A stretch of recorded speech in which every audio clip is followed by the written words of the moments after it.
Where You From Wednesday. We did a Future Friday. Now we're following it up with Where You're From Wednesday. I promise there's no printing of the internet, and this isn't even close to as long. So, where you're from, I've got my Don's hat on, my Eagles hoodie on. I need some gear from Coach Johnson at ALA, the Landmark Dragons maybe too, but 4 high schools in Spanish Fork, all about to start the school year again next year. So be safe, be healthy, be happy. Thank you, teachers, for all that you do for our kids, not just the Mendenhall kids, but all the kids in Spanish Fork. They come home and teach us things, and it's pretty fun to see. So thank you for inspiring them and teaching them, helping them and learn and grow in life. So where you're from got me thinking about Fiesta Days and the county fair that just both got done as well. Right, and wherever people came from all over the state, all over the county, some out of state, enjoyed Spanish Fork, and we all did together. So thanks again to the volunteers that pulled all of that off. It was a great time. It's always a great end, if you will, to the summer of those summer celebrations.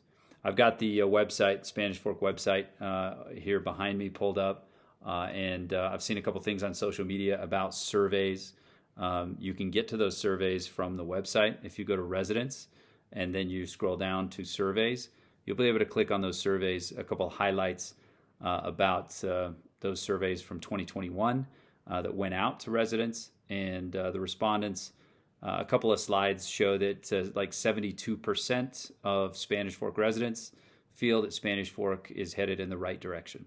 38% feel like it's not headed in the right direction. That almost mirrored another question in the survey about elected officials and their response to residents. So myself, Councilwoman Beck, Councilman Gordon, Councilman Marshall, Councilman Euler, and Councilman Argyle. It was kind of a score for us, right? And it said 3.64 out of 5 feel like the council is responsive to them and validating their concerns. And that's about that 72%. That's about the same percentage, if you will, of residents that feel like we're headed in the right direction.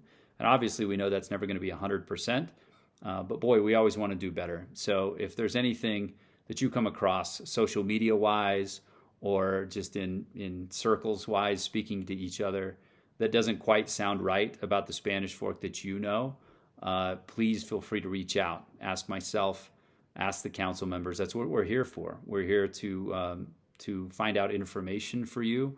If we don't know the information, I can promise you we'll look for it and find it with you, and anything we can do to help.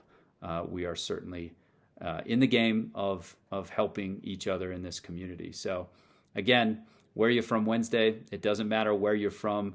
If you're in Spanish Fork now, whether you've been here 8 months or 80 years, you are part of Spanish Fork and building the home of pride and progress. So thank you for being here, and thank you for allowing myself and the council members to serve you in these capacities. Please reach out.